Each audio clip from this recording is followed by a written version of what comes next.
রশিদাবাদ গ্রাম পঞ্চায়েতের তৃণমূল প্রধান লাভলি খাতুনের ওবিসি শংসাপত্র বাতিলের নির্দেশ হাইকোর্টের। লাভলি খাতুন বাংলাদেশের বাসিন্দা। ভারতীয় পরিচয়পত্র না থাকার কারণেই তার ওই ওবিসি শংসাপত্র বাতিলের নির্দেশ বিচারপতি অমৃতা সিনহার।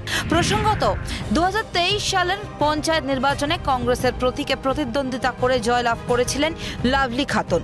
পরবর্তীকালে তিনি তৃণমূল কংগ্রেসে যোগদান করে প্রধান হন। প্রধান পদটি ছিল ওবিসি মহিলা সংরক্ষিত। অন্যদিকে তার বিরুদ্ধে তৃণমূলের হয়ে প্রতিদ্বন্দ্বিতা করেছিলেন রায়হানা সুলতানা। এরপরেই অভিযোগ ওঠে লাভলি খাতুন বাংলাদেশি। এই অভিযোগে রায়হানা সুলতানা সহ আরো 4 জন কলকাতা হাইকোর্টের দ্বারস্থ হন। সেই অভিযোগের ভিত্তিতে লাভলি খাতুনের শংসাপত্র বাতিলের নির্দেশ কলকাতা হাইকোর্টের। দলের কি কেউ জড়িত রয়েছে? দলেরও আছে, সবাই আছে।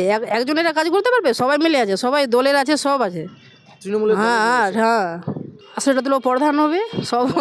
হ্যাঁ, প্রধানটা হয় টিএমসির হয়।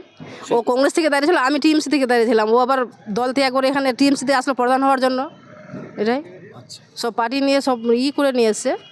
সেটা হাইকোর্টে গিয়ে বলেছে, এফিডেভিট দিয়ে বলেছে, এবং আজকে প্রমাণ হয়ে গেল। আপনি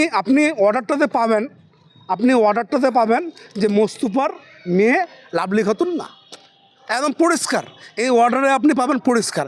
এবং আপনি একটা জিনিস দেখবেন খুব ভালো হবে, ফুড সাপ্লাই অফিস থেকে রেশন কার্ডটা ইস্যু হয়। সেই রেশন কার্ডে আপনি দেখতে পাবেন সেই রেশন কার্ডও কিন্তু নেগেটিভ।